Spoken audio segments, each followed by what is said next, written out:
All right, I believe that we are live. My name is Charlie Minato, and to this direction, Patrick Lagreid. That direction, I'm Brooks Whittington. And we are 3.5 quarters of Team Halfwheel. And we are here in Dallas, Texas to do the first of our live award show.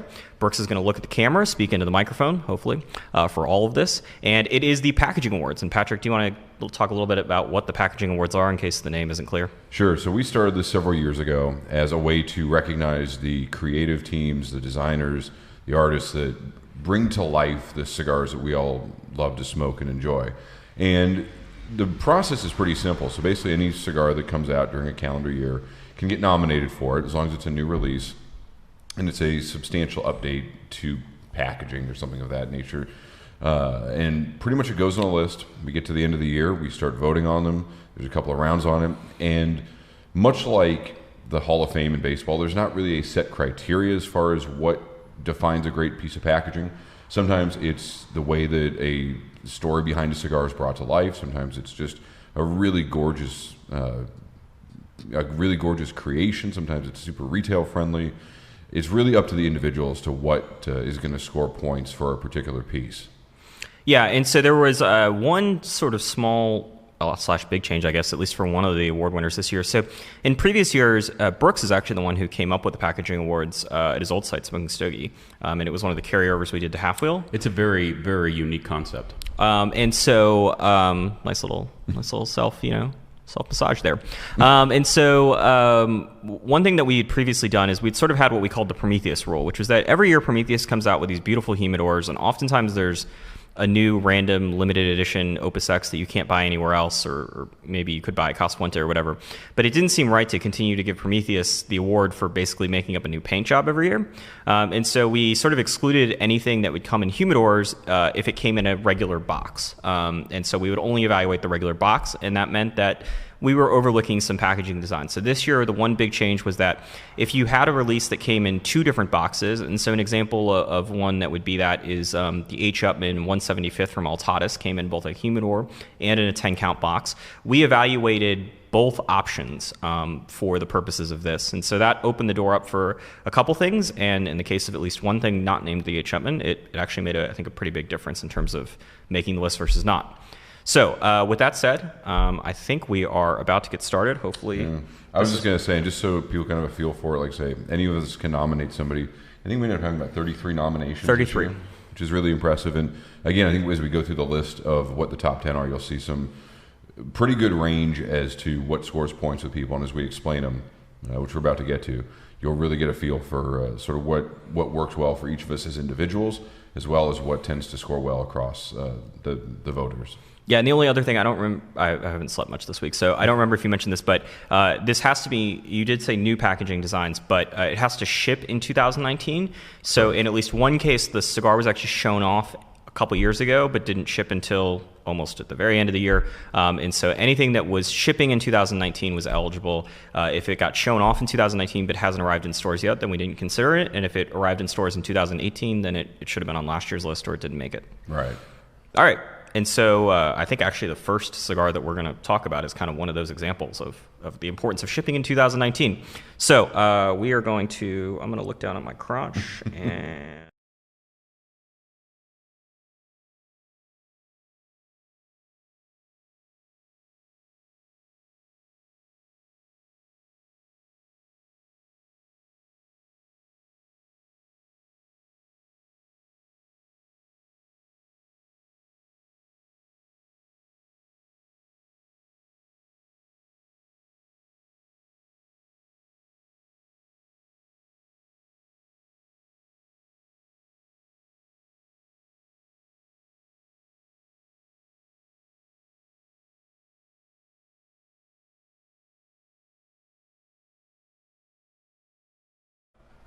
You can close the box lid, and the middle part comes here, you can see.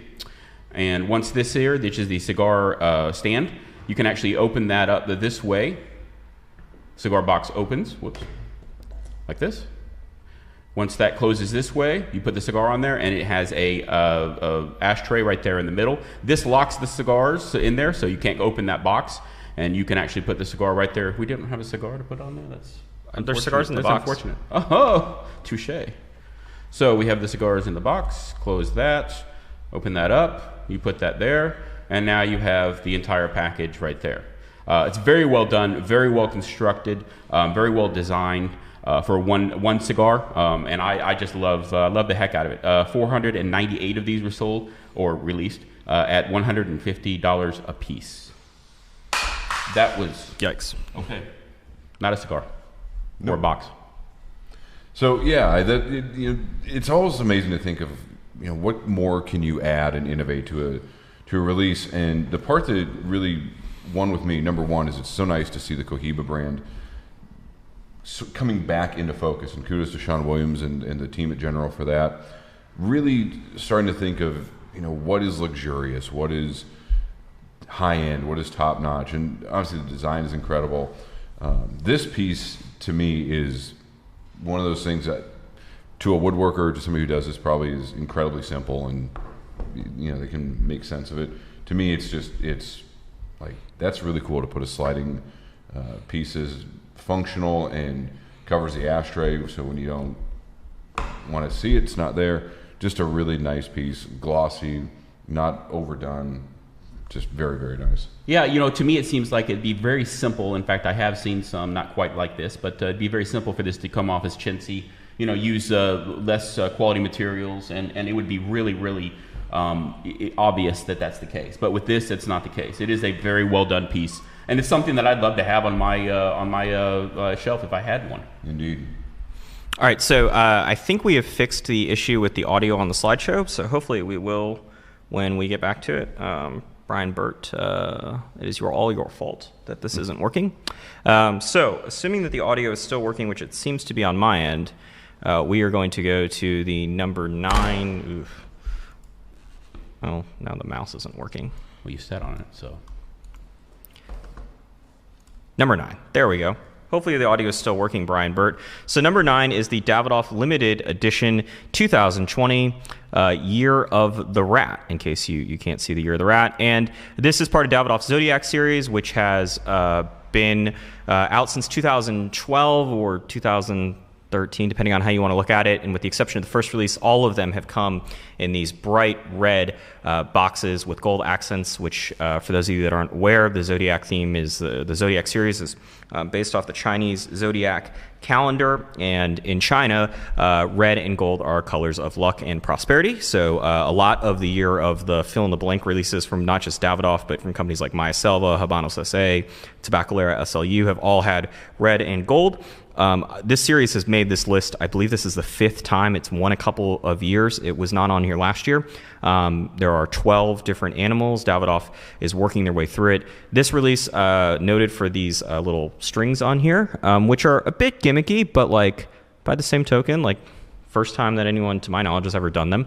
Although, Brooks, you think that there is another release you can think of that's had some sort of string attachment like this, right? Yes. I have seen another box. I don't remember what it is, so that doesn't help. It's a very attractive box, John. It's a very nice box, very well done, as all of these have been. Very high quality materials, and obviously a lot of thought has gone into it. I like the string. I think it adds a nice little touch to it without going overboard, and it does actually serve a purpose since it closes the cigar box specifically, as opposed to just being ornamental. It's relatively ornamental here. Sure, so it's not necessary. Try to open the box with those closed. Well, yeah, but you don't. So not quite ornamental. Well, yeah, but it's not like you need the string to make sure the box closes. Well, no. No. It's very well done, and I think for a lot of these, a lot of the things that make the packaging list. This is pretty good point. Or not, yeah. Look at that. Brooks stands corrected. A lot of these things that we've seen on the packaging list over the years, it's all, for me, Patrick and I were talking about this the other day, I really value execution, and when it comes to the Zodiac series, Davidoff consistently nails the execution. There's never any ones where you feel like it's a little cheap or a little too light or anything's janky. I mean, even the strings are kind of gimmicky, but despite Patrick's, super strong Hulk strength there, the bolt or whatever we're going to call this that's attached to the boxes, it's a pretty solid piece of hardware considering it's basically there for decoration. I'm curious to see what Davidoff does going forward. Ooh, let's not do that. Your crotch is talking. It is talking. Apparently the audio cut out right after I mentioned my crotch. I'm curious to see what they do going forward. I would be lying if I said it doesn't seem like they're kind of running out of ideas at this point for the Zodiac series, but they've only got 4 or 5 left, so... Yeah, the only problem that I would have with something like that is I wonder how annoying it is to have those things when you're shipping them or trying to put boxes on top of them, to have those knots sitting up from that. Well, that's why they come in a secondary. Oh, sure. Yeah. I was talking more in a humidor, but yeah. Well, I mean, when you're trying to, you're not you would leave them in the secondary box, which is what we did. Display. We do that, yeah. All right, and with that, let's see if we can not screw this one up. And that moves us on to number 8, which comes from Adventura and McKay, and this is called the Conqueror. I saw this coming up in the weeks to the trade show, and I remember seeing this and thinking, this is really a unique design. And what's most important to know about this is that the cigar is really a story, in the sense that this is the 3rd release that the company has had so far. Sorry. And here we are back. We're having technical Number 8, and it's just gone. Can you grab that? Yeah.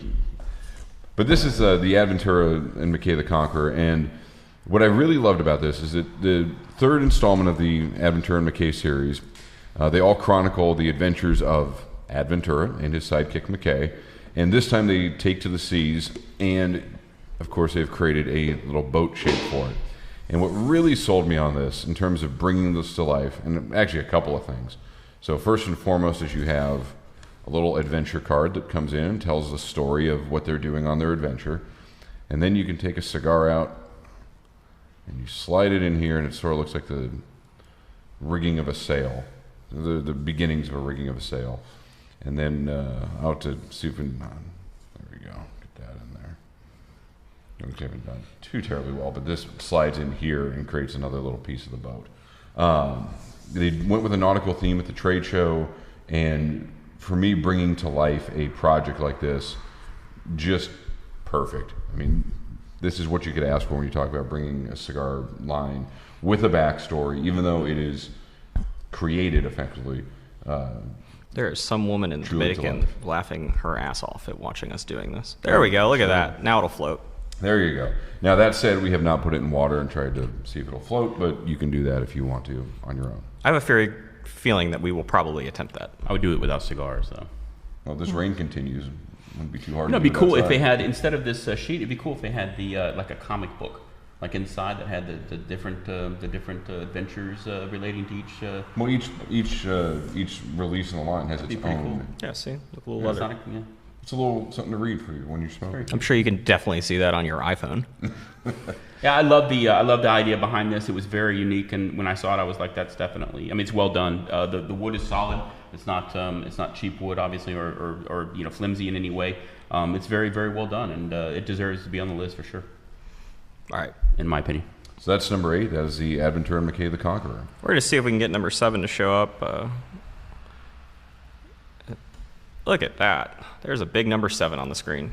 Patrick? Or is this me? This is you. Oh, it's the EP Carrillo 10-year anniversary. Hey. Look at that. So this is, as the name would imply, the 10th anniversary, or a release that celebrates the 10th anniversary of EP Carrillo. So for those of you that don't know, Ernesto Perez Carrillo Jr., his father, Ernesto Perez Carrillo Sr., brought the La Gloria Cubana brand over to the U.S. And was making cigars in Miami, in Calle Ocho.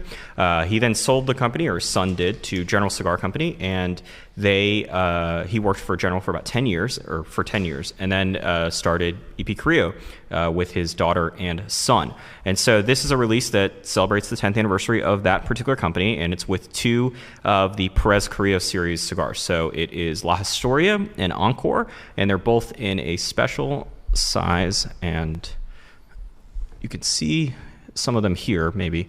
So they are a special perfecto size. And as you saw me struggle with the box, this is a very, very heavy, well-made box. When I saw this at the trade show, I didn't think that, I mean, it looked nice, but it didn't seem like it was anything particularly, out of the ordinary, other than a very high gloss and well-done box. But we're going to see if this doesn't make too much of a noise. But I remember when I first opened this up, which continues to be a struggle to this day. Well, and it's magnet. It's got magnets on it. Yeah, it's got a magnet on it, and then just you can get a sense of it. I'll turn the microphone over here. No, here, why don't you use mine? Headphone warning. So it is a extremely solid piece of, or solid pieces of wood put together, and this logo cutout that they've done, so it extends when I fight the magnets. You can see just kind of, how much maybe it extends upwards. It is just an extremely well done piece. One little nugget here is that there is a signature on the ribbon, and Patrick, I don't know if I've ever seen anyone, and I don't believe that Ernesto Perez Carrillo signed every single one of these because the signature looks the same more or less.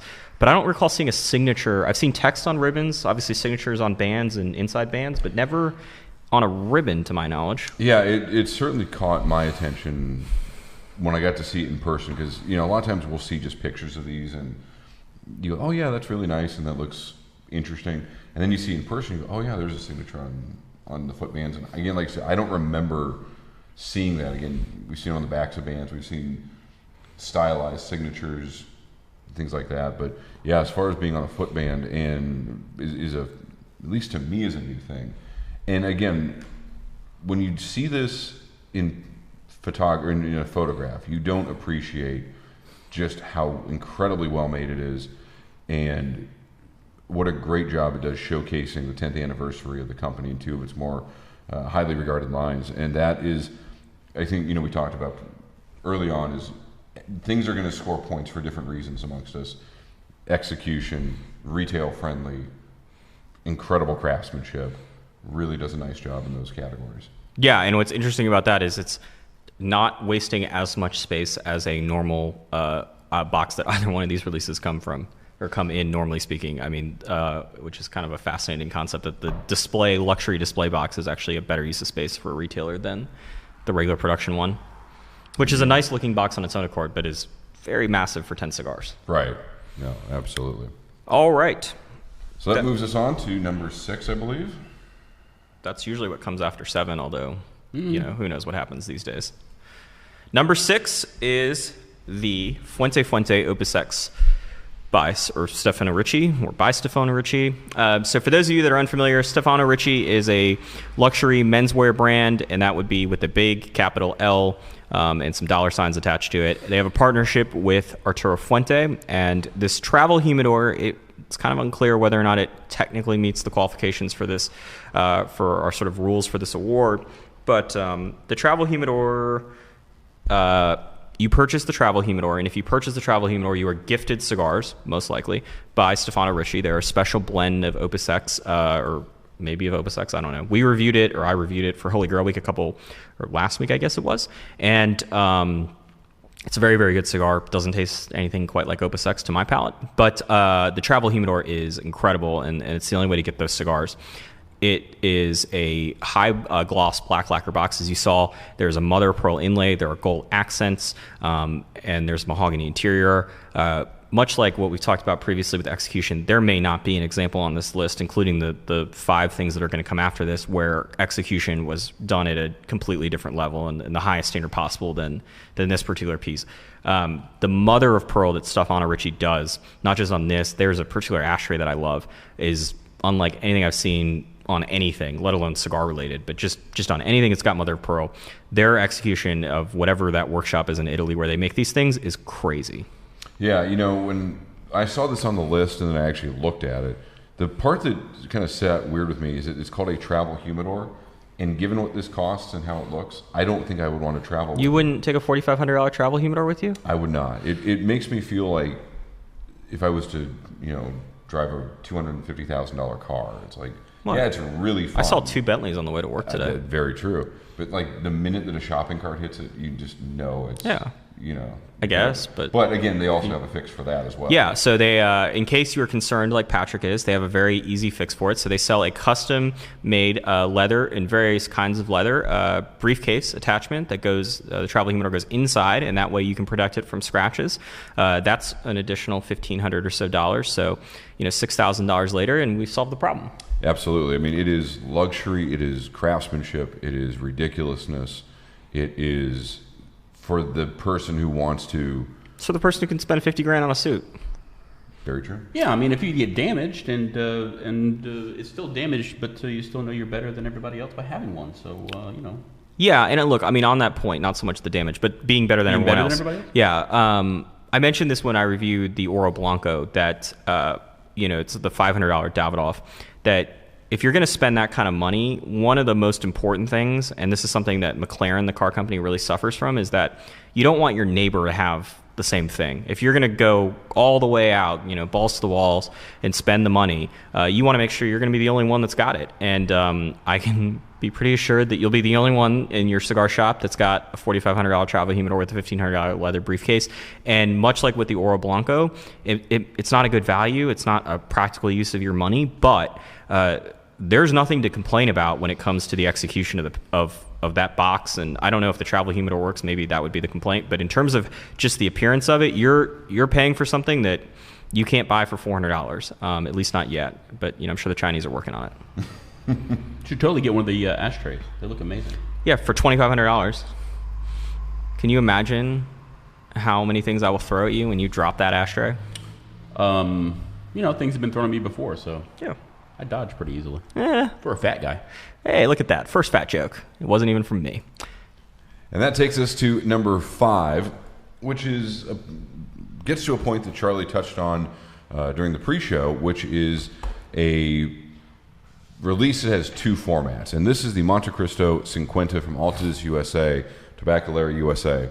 And they decided to go with 2 different formats, one of which was a very well done 10-count humidor, or 10-count box. And the other is this, which you are looking at right now, this humidor release made by Ellie Blue. By Ellie Blue. Thank you. And containing this size, which is a very famous number 2 in the Montecristo line. And just, you look at this thing, there's probably nothing wrong with this other than maybe the price tag, because it is not cheap. It comes with 100 cigars, priced at $10,000. The design is incredible. The workmanship is incredible. It's Ellie Blue. That's sort of it's gold standard. It's the gold standard of the humidor world. All the cigars are rolled by the same person at Tabacalera de Garcia. The one thing that's interesting about this release to me, and I remember having this conversation with you when the story came out. So it's called the Montecristo 50, but it is not a anniversary of Montecristo. It's an anniversary of Tabacalera de Garcia, which is the factory in La Romana in the Dominican Republic that produces a good amount of Altadis cigars. And that was probably the only thing that I thought was maybe a little bit interesting about this. It does get acknowledged on the secondary band, but from a craftsmanship and a workmanship piece, it was nothing short of attention-grabbing and very deserving of a spot on the packaging awards. Well, yeah, it's going to be really confusing when they come out with the Montecristo 85th this year, because Montecristo was started in 1935 in Cuba, so this will be the 85th anniversary in 2020. So it will go 80, 50, 85, which is a bit odd. My one little sort of cigar nerd / being a pain in the ass complaint about this is they made 75 humidors, which makes no sense, particularly because I gather that I've only seen them in one store. I saw them in, you and I both saw them in Davidoff, Tampa, the Corona cigar store that's in Tampa. I was in Nat Sherman. They told me they didn't order them, which seemed odd because Nat Sherman, I believe, was the largest single seller of Padron humidors. And I think, honestly, from what I understand, they would have taken all the Padron humidors if they could. They had that many customers for them. None of the stores here in Dallas, from what we could find. Brooks, you looked around, didn't see any, called a bunch of places. Not at the time, anyway. Haven't seen them online, so I'm not sure it was necessary to make 75 humidors. I don't know if they're sold out, but it certainly seems like they're maybe not, heading to stores. And at $10,000, I think even the Padron humidors struggled to sell in a lot of stores not named Nat Sherman, where, you would walk into stores for, a few months and you would see open Padron humidors, or you would see them on the shelf, and some stores are selling them by the single and others. I think we're definitely, we're certainly going to review the cigar and see what it's all about. I know the cigar got a lot of rave when it was previewed at TAA in La Romana in last spring, but it's a $100 cigar, and that obviously there's a lot of expectations for that, even if we don't factor price into scores. But the packaging is very, very well done. Yeah, it was like I said, when I remember getting taken over to see it at the trade show this past year, and there was a very thick piece of plexiglass, and clearly a lot of people who had been pressing their noses up to it to get a closer look. It is a really well done piece, especially when for me, the blown up piece of the sword which is the focal point. Just the detail on that is really, really impressive. All right, well, I'm going to go get a power drill and some nails. And Patrick, you can introduce the next one. So number 4 on our list, it comes from Espinosa Premium Cigars. It is Las Seis Provincias MTZ. So this is the second cigar in the line. The Las Seis Provincias line last year was in honor of La Habana. This year is in honor of Matanzas, and one of the 6 original provinces of Cuba.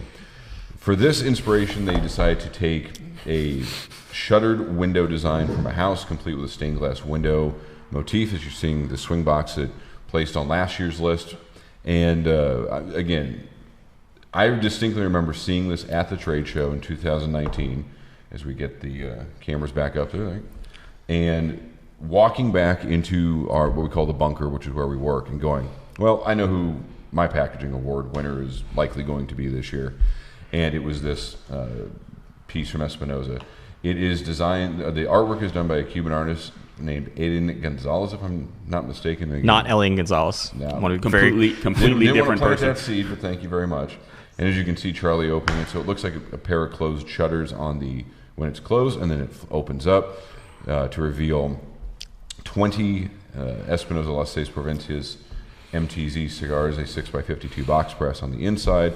You can leave the shutters like that. If you flip them open one more time, you get surprise, some scenic views of dancing and the beach, as represented in Matanzas. And then the other part that's really unique about this is this top part up here, designed to look like a stained glass window. There are, I believe, 25 or 30 different designs that are out there, and then amongst those, they are colored differently. So you have a pretty good shot at getting a unique box, a unique look when you pick this up, either in a store. A couple things that I think we're going to all mention here. It's not the most durable of pieces, and that's unfortunate, and I think probably costed some points. And it is not the most retail friendly, as I said, since I've seen this. This is the kind of release that you take one out, you unbox it, you put it on a stand, on a shelf, where nobody can touch it, but everyone can see it, and you sell it that way, and you use the 10-count boxes to sell the regular cigars, which it also comes in. Great artwork as well. But like I said, when I saw this, and the thought and the detail just really, really impressed me, really fell in love with it. Yeah, the cool thing that I love about this, besides just the overall look of both of these, and when I photographed both of these, I had to take them out of the box, and I broke them very quickly, both of them. It's easy to fix, you just stick it back on there. Well, I think last year's actually arrived broken, even though it had been deconstructed. I just assumed I broke it. Oh, it's a safe assumption. But the cool thing about this is, at least for this version, is I've been to Cuba several times, and this is very representative of what you'll see. But the house isn't leaning over, and the floor hasn't fallen out yet. Right. I said in various parts of not everywhere, obviously, but the bright colors, the overall aesthetic is very, very representative of that, and it's very unique. It's extremely fragile, but it would look great on a shelf as long as you don't touch it. Yeah, and this reminds me, actually, I cover the LA Blue booth every year. They have a whole series of humidors that are designed to look like buildings in Havana, and the idea is that some very wealthy person is going to get all of them and make like a little city. And apparently there's like 1 or 2 people who have enough of them to where it's kind of like happening. And every year they come out with new buildings. This kind of reminds me of that. It would be nice to have 5 or 6 different ones all lined up in your office, and it would look like a some sort of normal art piece that you bought somewhere while traveling, and then you're like, oh no, those are actually cigar boxes, but just dear God, please don't touch them. Yeah, that is unfortunately the reality of these. Is it gorgeous but fragile, but. Again, Espinosa Las Seis Provincias MTZ are number 4 on the 2019 Packaging Awards. And second year in a row they've made it, and I think it's safe to say that Very true, I would be willing to bet that all 6 of them probably make it if this is the first 2. I would have to think so. I mean, and I really have to give Eric Espinosa Jr. credit on this. This is apparently his project, his baby, and he really brought it to life. And to see this again, I remember seeing the swing box last year, walking back to the bunker and going, okay, get the packaging list out because I'm adding this, and then covering Espinosa again this year, seeing this and going, okay, get the packaging list out. I've got a nominee that I have to think is going to do pretty well. No, I mean, look, when you talk about legendary, we put Cuba aside for a second. If you talk about legendary non-Cuban packaging sort of the last 20 years, and you just talk for series of unique items, basically, things that would have made this list had we been doing this for 15, 20 years. The things that are on here would be the Taiwan Monster series, certainly would be a very strong contender. The Davidoff Zodiac series, obviously.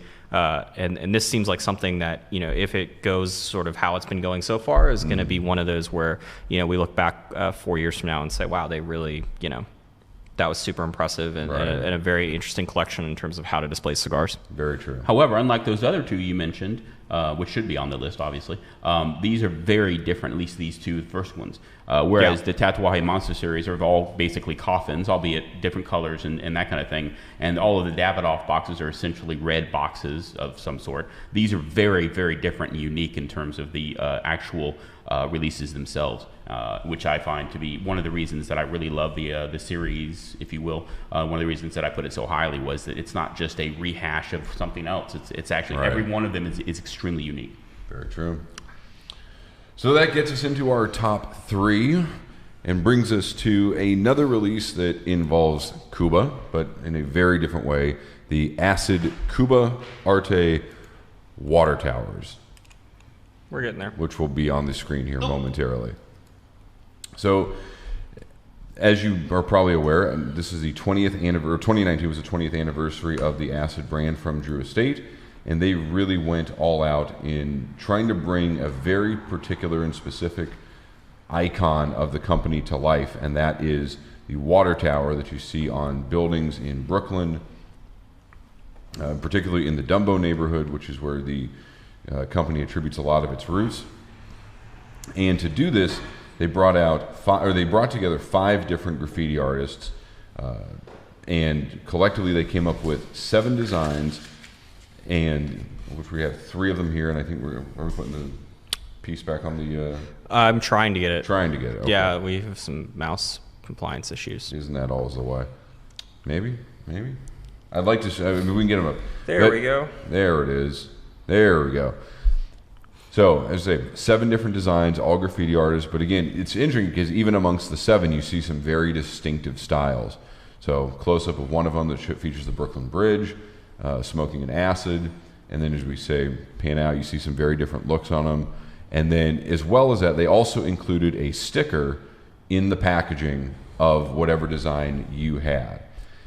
To go a little bit beyond that, as we come back to the live shot, there are cigars inside that slip out like that, and also have the graffiti aesthetic as well. And I believe they were packed with Bovedas. Is that right? Yeah, look at that. Look at that. There's a Boveda in there. Full-size Boveda. So really nice. And again, I love the water tower on the band as well as the graffiti that surrounds it. And we don't talk about this a lot of time, but Brooks, when you created this concept, one of the big things was we have to consider the bands. Certainly, process as well. Yeah, the entire project has to be considered. Well, for most people, but the quality of the materials, for me, the quality of the materials, how it all meshes together and all that, the amount of time it must have taken to put all this together is astounding. But it's not just that's a great shot of that acid, by the way, the backwards shot of it. That's what that actually looks like. Well. And this one's, I think, backwards too. The cool thing about these that I found really, really awesome is that these the stands are actually extremely well made, and they actually just snap fold right off like that. If you take these pieces off, they actually fold up very, very easily. Presumably, when I do it correctly, which I haven't. I feel like a Chinese finger trap joke. There we go. But they fold up very, very easily. They come apart very easily. You put them back together very easily. They're very well thought out. I mean, you've got little rubber band ends on the ends so that you don't scratch anything. I mean, it's very, very well thought out. These are actual humidors. They are sealed, and we'll keep cigars fresh. Yeah, I mean, this Boveda's flavored cigars, but cigars pliable. But these will look great on the shelf, and I'm going to grab one from my shelf, I think. And it's really an amazing packaging concept. Yeah, the other piece that I didn't mention earlier that I liked is that they also brought the water tower design to retail displays for the tins that the company sells. So you could see a much larger, about a 4 or 5 foot tall. Well, there's 2 sizes, right? 2 sizes. But a the retail, big one is pretty large. Yeah, but so you had the water tower design in a retail display, and then you had a version that you could effectively take home with you, plus the choice of which of the designs you wanted. And again, one of these other things that's really incredible. I don't think it factored into decisions, but they actually created special shipping packaging because they shipped them in sets of 7. Yep. So as a retailer, you have to buy a set of 7. But Get one each of the 7 designs. Each. But they actually created special cardboard boxes for it. Yeah, and that's not. I mean, plenty of companies have their own their logos or their names on cardboard boxes, but they're normal, regular cardboard boxes they use for everything. What was different about this is, and you were the one I think that actually opened up the package, but it was a. I mean, if you can see what these come in when because they ship not constructed to prevent damage and for efficiency, but when you get the cardboard, the black cardboard for each individual tubo out, that box is made to fit 7 of those, exactly 7 of them, but it had the acid water tower, the Cuba Arte logo on it, if I'm not mistaken, but it was specifically made just for Cuba Arte, and I guess given the amount of them that they made and given the fact that they were only selling them in sets of 7, it kind of made sense. But it's the first time I can recall seeing a box that had a specific logo just for that line, particularly for a limited edition. Yeah, they went all out, and it shows in everything that you can see. I mean, it's definitely high end and very well done. Yeah, no, and I mean, obviously, Drew Estate. If we got to think about a company that's related to art in the cigar world, absolutely. Drew Estate's got to be that. Yeah, so that's number 3, the Acid Cuba Arte water towers. Let's see if the mouse works. Hey, look at that. So we have a tie for number 1, and Brooks is going to tell you about the first one. Yes, so the first one is the Romeo Julieta Grand Corona? Churchill? Same thing. It's close enough. Churchill, I saw this for the first time in Cuba when I went to last year to the Havanas Festival. And it is stunning in person. It is stunning. I don't say stunning very often when I talk about humidors or boxes, but it is extremely, extremely impressive. And one of the reasons that it is impressive is because looking at it, as you saw from the first photograph, it is the cigars are actually in an arc above the actual lip of the humidor itself, with the gold foil and everything else that it comes with. It is extremely impressive when you see it in person. It is not cheap at all. It's $50,000. $50,000, and it comes with 100 of these Grand Churchills. So that's biting the bullet a little bit, but yeah, $500 are very affordable. I doubt that anybody actually smokes these. Otherwise, you kind of like you mentioned during our rehearsal that I didn't think about the idea that you take one of these things out and all of a sudden you've got a it would look terrible. I mean, I guess you could smoke the ones underneath it. Patrick and I were discussing yesterday, and he was like, I'm a little confused why this made it so high, and I was explaining to him the Montecristo humidor, it looks fun, it looks very good. There's nothing wrong with it, but it's just a humidor with a cool logo and some branding on it. This was actually something where I've never seen cigars displayed so that when you open the humidor up, they're not all on the same plane, and it's got a fantastic presentation to it.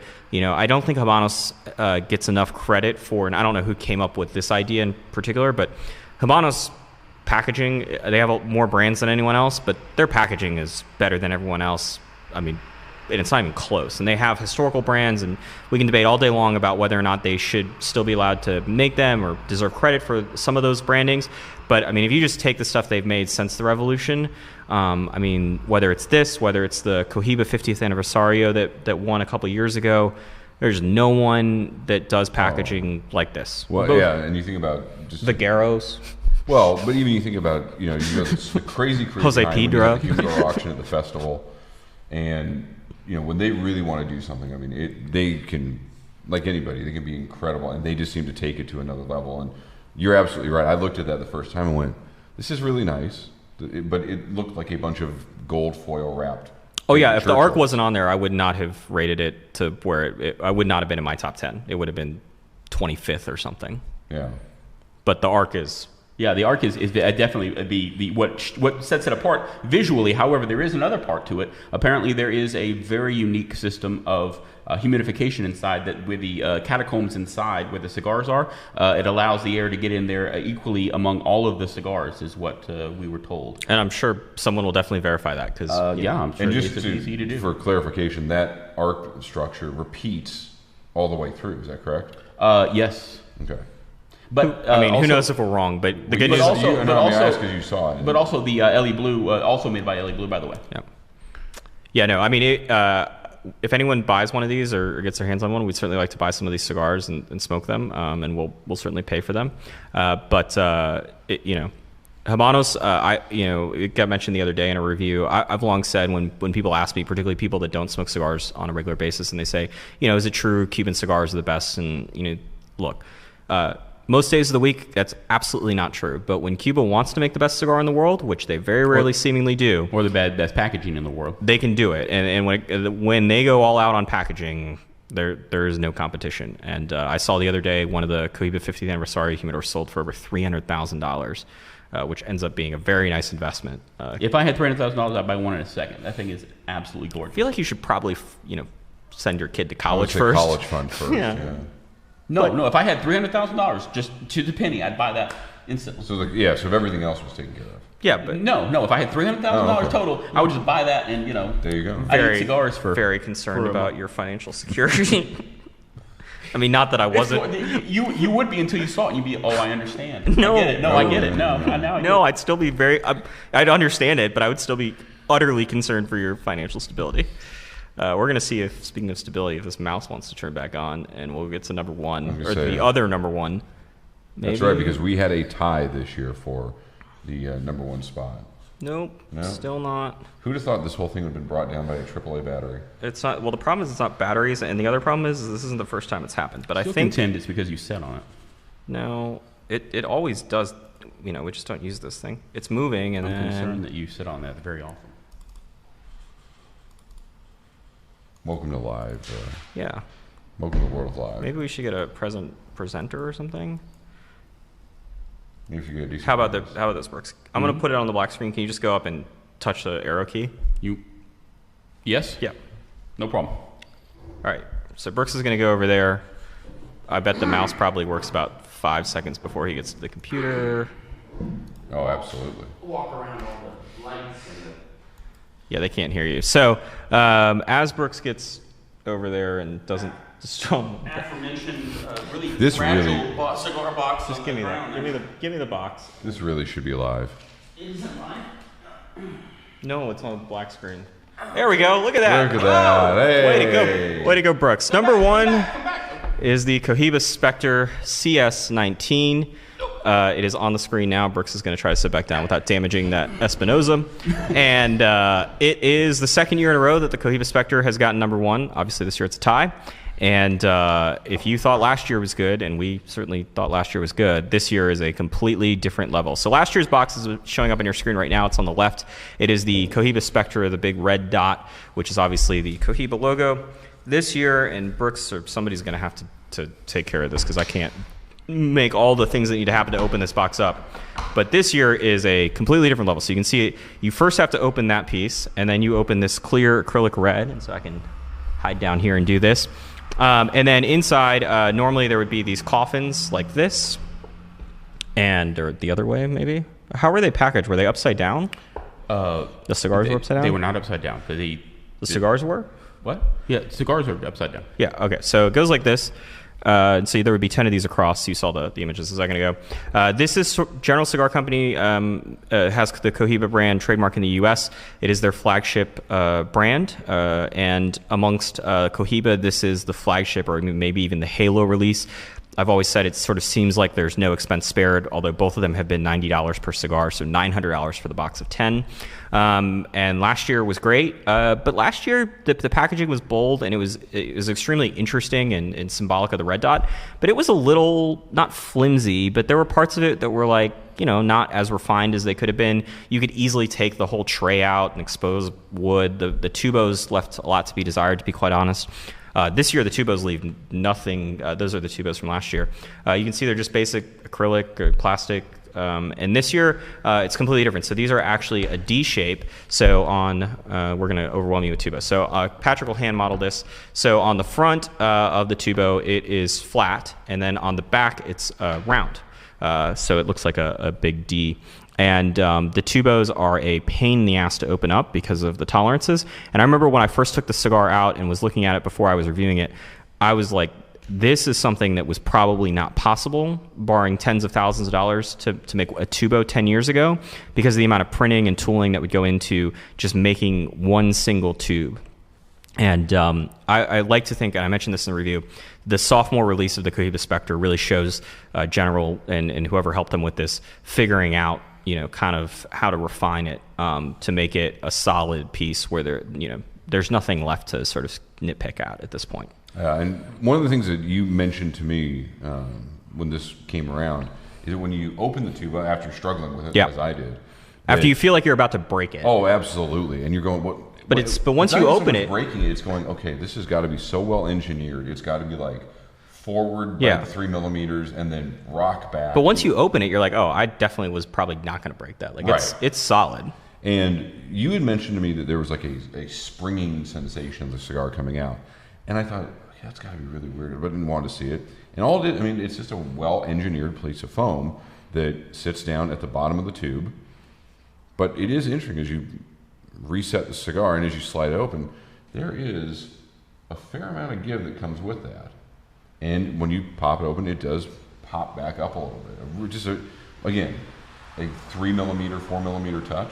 Yeah. Very, very well thought out, well engineered. The entire tubo reminds me a lot of like a handgun magazine, if I'm being quite honest. It doesn't look identical to a handgun magazine, but there's a lot of similar elements. And then that whole aspect of the cigar just sort of popping out, kind of like how a bullet would, once you put them in there. It was reminiscent of it. From what I understand, that's not what General was trying to do. I would imagine they would probably not. No, they probably weren't. Corporate speak would probably tell them not to say that, but it definitely does feel like that. I don't know what the exact inspiration of the box was. It kind of reminds me of like a alternative version of the Batmobile, but whatever it is, much like the Espinosa before it, this is the second release in the series that's now won it twice, won it and tied for winning it. And I'm fascinated to see what General does going forward with this release. Oh, by the way, the cigar this year was very, very good. Much like the Espinosa, if you have to start sort of thinking about things that might enter the upper echelon of packaging series, this is certainly off to an extremely good start. A couple of things real quick. Number one, I took these out for the first time when we were photographing. There were 2 of them that were damaged, even with all of that packaging and all of the stuff. And that was the inside. same story last year, right? Correct. Then it's just impossible apparently to package these things in any sort of tube that isn't air. Really, you couldn't get them out without damaging them.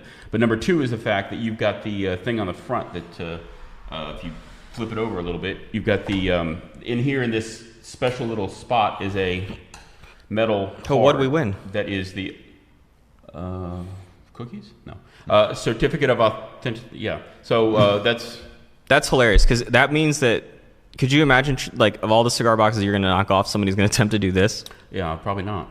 So, but it's a metal. Yeah, I'm sure that sounded great in someone's AirPods. And it slips right in there. Yeah, no. I mean, this is, yeah. Yep. I don't know what else to say. It's fantastic, much like you with the whole, comeback. I think a couple of years ago when the Camacho Diploma won it, I think I put up on our Instagram page a little animation of the thing turning around and said, "Fuck your packaging awards," because that was sort of the reaction when I saw that. That was the reaction when I saw this. It was like, okay, like, guess you guys are trying to lock that up again. Like I said, I can't wait to see what's coming next year. Very true. I have to imagine floating cigars are like, it's got to be on the radar at some point for something like this. Yeah, and that's what it's more damaged cigars. Sure. Well, and that's what's interesting is that when you think about this, and probably one of the more underappreciated thoughts of when it comes to packaging, is that you have to think about what's going to work from the factory to your shipper. Don't say the retailer. To the person selling the cigar. It's not retail friendly. To the end consumer. Yeah. And that's the thing, is that you think, like, well, I have something that, if all you think about is how it's going to look on a retail shelf, and you would completely ignore what it's going to do when it's in transit, and your cigars get destroyed, that's not a winning design. If it's not friendly for the person in the factory who's actually having to put this thing together and assemble it, then that's not a winning design. And that to me has always been one of the underappreciated challenges of this that lead to people getting on this list. And I think what this list tries to recognize. Yeah, I mean, look, this is something, obviously, it's not going on a shelf. I mean, this is something you put on the table in the humidor, or you got to put it tucked away. And if you have a customer that you think's willing to spend $900 on a box, you pull it out and show it to them and put it back away if they don't buy it. Fortunately for us, I don't think that we certainly recognize, something like that Adventura, where they found a creative way that wasn't going to completely cannibalize the retailer shelf. Right. Something like this, we're all for, pushing the boundaries, and even if that means pushing the physical boundaries of where you can put it in a humidor. Oh, completely. And that's, look, a lot of people deserve credit for coming up with very tight, compact 20-count boxes. Unfortunately, it's been done, and we've, now then that just becomes a matter of artwork and things like that. So to see something that, even though it may elbow out some of its, what else should be on the shelf next to it, sometimes you have to reward that. No, and I mean, like the Stefano Ricci thing before it, if you're going to spend $900 on a cigar box, and you're concerned about the packaging, as this list is, this is one of those things where I don't think you're going to feel like you got robbed. Absolutely. All right. So that is the end of our packaging top 10. Congrats to all the winners. This will be up on the site in, I believe, a half hour or so you can take a look at all of them, read the write-ups. Brian Burke gave some of his thoughts on some of these things, and look at the pretty pictures. We will be back here at the same time tomorrow to do the half-wheel top 25, as long as we actually get it done in the next few hours. Hopefully a better mouse. Hopefully the mouse gets charged. And as a reminder, that is 1 o'clock Eastern, 12 o'clock Central, 10 Pacific, 7 o'clock Netherlands. 7 p.m. in the Netherlands. 7 p.m. Netherlands. So we'll be back here on Facebook, YouTube, as well as embedded onto the site to do the top 25 live show. One difference between this show and that show, we weren't really responding to comments. We sort of have decided that that's really tough for us to do live. So what we're going to do tomorrow is we will, hopefully we need to talk to Brian Burt, who's watching this. Hopefully we'll have him, or we'll find somebody else to do it. We'll collect all the comments. Once we finish the top 25, we're going to take a quick break for someone to go to the bathroom and somebody else to probably eat, hopefully not in the bathroom. And then we will go back onto Facebook and answer your questions, hang out, probably crack open a couple beers, maybe chug some Diplomatico, and talk about some things, whether it's your questions or whether it's things that we have about the top 25 list. So there'll be a little bit more interaction tomorrow. It'll just be on a separate stream, probably 1:15, 1:20ish would be, I guess, when that goes live, Central Time, so 2:20 and whatever that is, 8:20 p.m. in Amsterdam. So tune back in tomorrow, and we will show off the 25 best cigars according to the three of us and Brian Burt. Also, we'll be smoking. We will be smoking. They really care about that. I'm sure they were very concerned about the smoking. Well, Brooks is going to go get pizza for all of us because I'm starving, and we're going to get back to work. And hope you enjoy price increases and smoking bans, because that's what the site's going to be about today. Thanks for watching.